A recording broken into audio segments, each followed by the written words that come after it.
वही हुआ जो मैं कह रहा था कि इमरान खान साहब सऊदी अरब गए हैं और गए हैं तो ये कैसे हो सकता है कि बगैर पैसों के आएँ।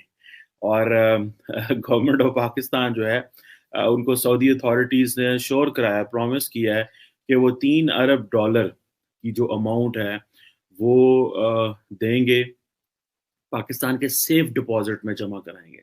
सेफ डिपॉज़िट में, यानी कि यहाँ से निकाल ना सके और तकरीबन 1.2 टू 1.5 बिलियन वर्थ का जो ऑयल सप्लाइज़ हैं, वो डेफर्ड पेमेंट्स पे जो वो दी जाएँगी।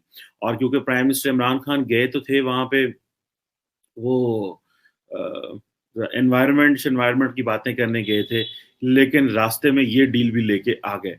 और क्योंकि ज़ाहिर बात है बातें तो पीछे हो रही थी पुरानी पाकिस्तान ने बहुत पहले रिक्वेस्ट कर दी हुई थी कि हमें पैसे चाहिए और सऊदी अरब ने ये समझा कि ये जो सपोर्ट अगर पाकिस्तान को ना दी, तो इस वक़्त जो पाकिस्तान की जो फाइनेंशियल सिचुएशन है वो बहुत ऑकवर्ड है। वो भी मैं बताता हूँ आपको किस तरह ऑकवर्ड है क्योंकि आईएमएफ ने क्या किया कि आईएमएफ ने ये कहा कि पाकिस्तान प्रॉमिस किया था कि वो जो फाइनेंशियल फ्लो है, वो होगा। अब फॉर एग्ज़ाम्पल ये 3 जो फैसिलिटी दी गई है पाकिस्तान को, उसमें हमने ये इंश्योर करना था कि हमारे पास फाइनेंशियल फ्लो होगा, मीन्स के पैसा आता-जाता रहेगा। और इस दौरान चाइना और सऊदी अरब ने पाकिस्तान को जो पैसे दिए और आपको याद होगा अच्छा मज़े की बात ये है कि हमारे सियासतदान मैंने पहले कितनी दफ़ा कहा है कि हमारे सियासतदान हमें नीचा दिखाने के लिए, अवाम को खज्जल खराब करने के लिए दूसरे ममालिक से पैसे ले जाते हैं ये उधारे। और अभी हमारा जो फाइनेंस मिनिस्टर अभी है उन्होंने इमरान खान की हदायत पे ये बताया जनाब कि वो जो पिछली हुकूमत थी ना नवाज शरीफ की वो भी 1.5 बिलियन डॉलर जो कि तकरीबन 157 बिलियन पाकिस्तानी रुपीस बनता है उसके इक्विवेलेंट एक मनी 2013-14 में एज ए ग्रांट सऊदी अरब से ले चुकी है। सो अब यहाँ पे हम बात करते हैं इंडिपेंडेंट फॉरेन पॉलिसी की, ठीक है जी? हम बात करते हैं जनाब कि हमें जो है वो हम मुस्लिम दुनिया के चैंपियन हैं और हम ये कर देंगे, वो कर देंगे, जो हमें एक वो है कंट्रोल तो हमसे वो टीएलपी वाले नहीं ना हो रहे। हमारे वज़ीर दाखिला शेख रशीद ये कहते हैं कि वो अगर ना उन्होंने मेरी बात मानी तो फिर ठीक है, अल्लाह मालिक है, देखा जाएगा। ये तो लेवल है सीरियसनेस का to run a state run करने का। अभी सऊदी अरब ने आपको पता है इससे पहले भी $3 अरब का एक दफ़ा कहा था कि जी हम कैश डिपॉज़िट कराएँगे और फिर ऑयल फैसिलिटी भी दी थी, लेकिन बाद में हमारे हालात ख़राब हो गए। उन्होंने $2 जो था वो वापस ले लिया, जो कि हमने सुनने में आया था मुझे उस वक़्त if I am not wrong हमने चाइना से फिर लेके कुछ पैसे सऊदी अरब को वापस किए थे। ये तो हमारा लेवल है कि इमरान खान साहब के 3 साल टेन्योर में हाइज़ एंड लोज़ इस तरह है, अनसर्टेनिटी है सऊदी अरब के साथ। हालाँकि Saudi Arab has been very kind to Pakistan frankly speaking बहुत अच्छे से तकरीबन $6 अरब से ज़्यादा दोस्तों रेमिटेंस आता है। पाकिस्तान इसमें भी मैं आपको बताता हूँ कि ये जो हमारा स्टेट बैंक का गवर्नर है ये तो इस पे भी मैं बात बताना चाहता हूँ तकरीबन जो $30 अरब की रेमिटेंस आती है पाकिस्तान में अच्छा ये जो रेमिटेंस है ये नहीं है कि $29 अरब की रेमिटेंस के शायद बहुत बढ़ गई हैं रेमिटेंस इतनी 24 25 26 थी ये तो पैसा डिवैल्यू हुआ उससे हमारे थोड़ा कैश भी बढ़ा लेकिन ओवरऑल फ्लो थोड़ा सा बना है ये कोविड के दिनों में लोगों ने पैसे ज्यादा भेजने शुरू किए अपने फैमिलीज को अच्छा मजे की बात यह है कि दोस्तों इसमें ये जो चीज समझने की है वो ये है कि पाकिस्तान की $29 बिलियन की रेमिटेंस है, $30 बिलियन की एक्सपोर्ट है और आपका जो फॉरेन एक्सचेंज रिजर्व पड़ा हुआ था वो 24 था और अभी वो कम होकर 17 बिलियन रह गया। वो जो 24 से 17 बिलियन रह गया ना that is where a problem it is.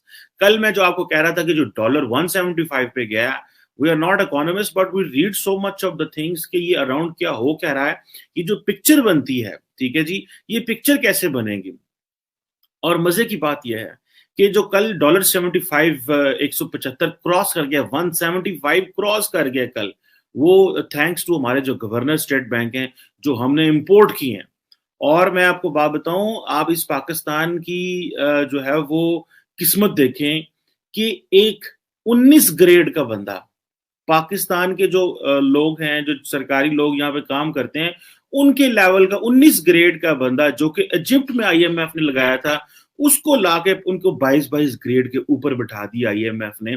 और उन्होंने क्या किया, उन्होंने पैसे की इतनी डिवैल्यूएशन की है कि पाकिस्तान के 11.1 बिलियन जो कर्जे हैं वो बढ़ गए हैं। हमारे ऊपर जो फॉरेन डेट है वो $11 बिलियन जो है वो बढ़ गया है। ठीक है जी।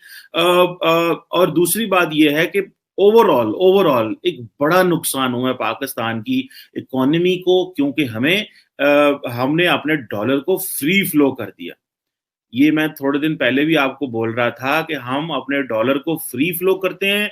इमरान खान साहब के जो क्या नाम है उनका, जो मिनिस्टर हैं, जो सेंट्रल बैंक को रन करते हैं, रजा बाकर साहब, उन्होंने कमाल कर दिया। उन्होंने कहा जो 50 करोड़ फैमिलीज बाहर से पैसा मंगवाती हैं उनके लिए तो बल्ले बल्ले हो गई, और जो बाकी 3 करोड़ फैमिलीज हैं, 50 लाख फैमिली तो ठीक है बल्ले बल्ले हो गई कि उनको जनाब डॉलर बढ़ने की वजह से उनकी जिंदगियों में बेहतरियां आ गई, वाह वाह। लेकिन वो जो 3 करोड़ फैमिली पाकिस्तान में, उसका क्या करना है, जिनका कोई बाहर नहीं है, जो यहाँ से लोकल पैसा कमाते हैं, जो डायरेक्टली इफेक्ट होंगे। आपने फ्री फ्लो और दोस्तों यहाँ पे बात चल रही है ये बहुत बड़ा एक सिक्योरिटी रिस्क पाकिस्तान में हो गया है, जो डॉलर इतना बुलंदी पर चला गया। अभी देखें, आईएमएफ को प्रॉमिस किया कि पाकिस्तान में फ्री फ्लो ऑफ मनी होगा, फ्री फ्लो ऑफ मनी के लिए सऊदी अरब से पैसे लेने पड़ गए। अब ये बताएं कि क्या ये एक नेशनल सिक्योरिटी रिस्क नहीं है? क्या नेशनल सिक्योरिटी रिस्क ये है कि सिर्फ जो बॉर्डर पे होगा, जो अगर कोई बंदा यहां से कुछ चीज शेयर कर देता है नेशनल सिक्योरिटी के राज, वो नेशनल सिक्योरिटी रिस्क है? या ये नेशनल सिक्योरिटी रिस्क है कि एक 19वें ग्रेड का बंदा शायद, जो कि कहीं इजिप्ट में आईएमएफ ने लगाया हो, जो कि एक आम पाकिस्तान में अगर कोई आईएमएफ ने अपना बंदा लगाया होगा, उसको कहा जाए कि जाओ पाकिस्तान का सेंट्रल बैंक रन करो और उसका सारी की जो जो जो इंटरेस्ट रेट है बढ़ा दो। मेरा ख्याल है इन्होंने इंटरेस्ट रेट भी 13 पॉइंट समथिंग कर दिया है कि अल्लाह के हुक्म से कोई पाकिस्तान में कर्जा ही ना ले। जिसने 13 पॉइंट समथिंग पे कर्जा लेना है उसने रिटर्न क्या करना है? यूरोप में, बाकी अच्छे ममालिक में जहां इकोनॉमीज अच्छी हैं, हाँ 13.25% का इंटरेस्ट रेट है। अब इस इंटरेस्ट रेट पे कौन जाके कर्जे लेगा प्राइवेट बैंकों से, और कौन जाके काम करेगा? अब देखें इन्होंने किया क्या है। हम बातें तो करते हैं ना जनाब के ये क्या हो गया, देखो कमाल कर दिया हमने सऊदी अरब के साथ जो है ना कमाल कर दिया। वो भी हमें देखते हुए हंसते होंगे हमारे ऊपर सारे अरबी। और अभी आप देखें, अभी ये सिचुएशन ये है कि इंटरेस्ट पेमेंट्स करनी है पाकिस्तान, और मैंने आपको लास्ट टाइम भी बताया था कि डेट सर्विसिंग में 3100 बिलियन जाता है। 3100 बिलियन, 3000 अरब रुपया। और ये मुल्क जो रेवेन्यू इकट्ठा करता है दोस्तों, that is about 4,000 direct taxes से इकट्ठा करता है, और 1500 अरब डॉलर इनडायरेक्ट टैक्सेस से भी इकट्ठा करता है। सो अब आप इमेजिन कर लें कि ये जो मुल्क है ये किस तरह के नेशनल सिक्योरिटी रिस्क में फॉल कर गया है कि आपकी जो डिफेंस बजट है, आपने बोरोड पैसा लिया हुआ है, आपके न्यूक्लियर एसेट्स हैं उनकी प्रोटेक्शन करनी है, आपके टॉप लेवल की जो आपकी सारी की सारी जो इकोनॉमी है वो तो बाहर के लोगों के हाथों में है। वो बाहर के लोग जो मर्जी फैसला कर लें, और वो जो हमने रजा बाकर को बाहर से मंगवाया गया एज एन इकोनॉमिक हिटमैन, पता नहीं जो कि जनाब क्या कर देंगे, और वो सारे वेस्टर्न प्लेयर्स की मर्जी के मुताबिक काम करता है। और वो भी क्या करें, जो पैसे देते हैं जनाब, जो रुपया देता है आपको, जो डॉलर देगा, वो आपसे कहेगा ना कि आप अपने आप का रवैया बदलें। अब देखें कि नेशनल सिक्योरिटी इंटरेस्ट किस तरह जो है वो वॉच होंगे, खराब होंगे। जैसे मैंने कहा डिफेंस बजट है, आपके न्यूक्लियर प्रोग्राम है, कश्मीर का इशू है, फिर हम कहते हैं जनाब कि जाओ कश्मीर के इशू पे लॉबिंग करो, फिर हम कहते हैं जनाब जाओ कश्मीर के इशू पे कल अभी आज ये 27 अक्टूबर होने की वजह से हम यहाँ पे बात हो रही है जनाब की लॉबिंग करो कश्मीर पे, ब्लैक डे मनाओ, ये करो वो करो। लेकिन when the state doesn't have a money and the state have to borrow money for lobbying, तो कैसे काम चलेगा? और ये ओवरऑल एक जो there is a solution for every madness ना, इस मैडनेस का सॉल्यूशन भी है। ये इस तरह होगा कि भाई आपको इनिशियली खर्चे कम करने पड़ेंगे। खर्चे कम करने पड़ेंगे। इमरान खान साहब कहते हैं कि मैंने बड़े खर्चे कम किए हैं, लेकिन वो आपका खर्चा नहीं। इमरान खान साहब आप क्या कर कितना वो खर्चा वज़ीर-ए-आज़म का कितना खर्चा होगा? आपने तो खर्चे कम कर लिए। द पॉइंट इज़ कि ओवरऑल स्टेट के खर्चे कम करने हैं। ये जो हमारे वज़ीरों के ऊपर सिक्योरिटीज़ हैं, हमारे वज़ीरों के ऊपर साथ गाड़ियाँ हैं, ये अकेले-अकेले क्यों नहीं घूम सकते? कौन-सा थ्रेट है आजकल पाकिस्तान में? इतनी वो जो सिक्योरिटी है अवाम पे लगाए ना। और ये जो प्रोजेक्ट्स का पास करवाने हैं, जो हमने डेवलपमेंट के काम करवाने हैं, वो ये इनकी अपनी मर्ज़ी से होते हैं। वो इस बेस पे प्रोजेक्ट नहीं लगता पाकिस्तान में की ज़रूरत है।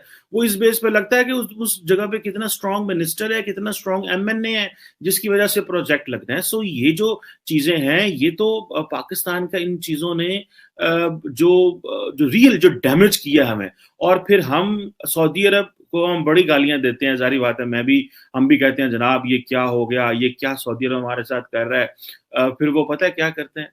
फिर वो सिंपली कहते हैं जनाब कि आप ऐसे करें कि आप मलेशिया नहीं जाएँगे। मलेशिया आप जो नया ब्लॉक बनाने जा रहे हैं, उस ब्लॉक में नहीं जाएँगे। अब पाकिस्तान के पास क्या चॉइस है? अब रिसेंटली ये चीज़ चल रही थी कि पाकिस्तान का जो बैलेंसिंग एक्ट था, वो काम नहीं कर रहा था। पाकिस्तान चाह रहा था कि हमारे मुस्लिम वर्ल्ड में एक बैलेंस हो और हम इन चीज़ों से बाहर निकलें, ओआईसी के जितने ममालिक हैं, उनके साथ रखें। हम सऊदी अरेबिया की अननेसेसरी वॉर्स में नहीं जाना चाहते। सऊदी अरब कहता था कि मैं तो यमन में बैठा हूँ, मैं तो इराक में हूँ, मैं तो सीरिया में हूँ। उन्होंने पूरे अपने फुटप्रिंट फैलाए हुए थे। और मैं एक और बात बता दूँ यहाँ पे, जो बड़ी अहम होगी शायद। सऊदी अरब क्यों पैसे दे रहा है? ये भी एक पॉइंट है। जो सऊदी अरब नाराज़ हो गया था, बहुत सारे दोस्तों के ज़हन में सवाल आएगा कि नाराज़ हो गया तो यकदम पैसे देने क्यों शुरू कर दिए? उसकी एक बहुत बड़ी वजह है और उसकी एक ग्लोबल रीज़न है। I may be wrong but this is I believe it is one of the point. पहली चीज़ तो ये है कि सऊदी अरब ने ये महसूस किया और ख़ासकर क्योंकि what is Saudi Arabia? It's crown prince Mohammed bin Salman, MBS साहब है ना, जो फैसला कर लें। एमबीएस साहब ने ये फैसला किया, उन्होंने कहा भई अमेरिका तो मेरे खिलाफ बोलता है। अमेरिका तो मेरे से बात करने को तैयार नहीं है। बाइडेन ने तो कॉल की है मेरे अब्बा हज़ूर को, किंग सलमान को कॉल की, मुझे तो पूछा ही नहीं है। वो जो जमाल खशोगी का मसला था, उसके ऊपर एक ग्लोबल